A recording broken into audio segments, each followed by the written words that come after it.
രണ്ടമ്മമാർ തമ്മിൽ സംസാരിക്കുകയായിരുന്നു. ഒരമ്മ മറ്റേയാളോട് ഇങ്ങനെ പറഞ്ഞു: എന്റെ മകൻ എന്നെ അനുസരിക്കുന്നതേയില്ല.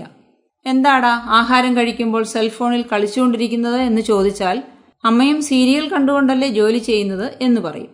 എഴുന്നേറ്റ് ജോലിക്ക് പോടാ എന്ന് പറഞ്ഞാൽ എനിക്കിഷ്ടപ്പെട്ട ജോലി ചെയ്യണം, കിട്ടിയ ജോലിയല്ല ചെയ്യേണ്ടത് എന്ന് പറയും. നിനക്കിഷ്ടപ്പെട്ട ജോലി എന്താണെന്ന് ചോദിച്ചാൽ ഒരു ജോലിയും ഇഷ്ടമല്ല എന്ന് പറയും. മാതാപിതാക്കളെ എതിർത്ത് സംസാരിക്കുന്ന കുട്ടികളെ പറ്റിയുള്ള വിഷമം ഇപ്പോൾ ഒട്ടുമിക്ക മാതാപിതാക്കളുടെ ഇടയിലും വർദ്ധിച്ചു വരുന്നുണ്ട്. നമ്മുടെ വീട്ടിലും നമ്മെ ചുറ്റിയിരിക്കുന്ന പല വീടുകളിലും ഈ കാര്യമുണ്ട്. മാതാപിതാക്കളെ ബഹുമാനിക്കാത്ത മക്കൾ, അവരെ എതിർക്കുന്ന മക്കൾ, അവരുടെ വാക്കുകൾക്ക് ഒരു വിലയും കൽപ്പിക്കാത്ത മക്കൾ. നമ്മുടെ മക്കൾ ഉരുളയ്ക്കുപ്പേരി പോലെ മറുപടി പറയുന്നത്, എതിർത്ത് സംസാരിക്കുന്നതൊക്കെ അവരുടെ കുഞ്ഞു പ്രായത്തിൽ നമുക്ക് കേൾക്കാൻ രസമാണ്. എന്നാൽ അവർ വളരും തോറും അപ്രകാരം തന്നെ വളർന്നു വന്നാൽ അത് ചില മാതാപിതാക്കൾക്ക് അംഗീകരിക്കാൻ സാധിക്കില്ല. അപ്രകാരം കേൾക്കുമ്പോൾ അവർ വിഷമിക്കും.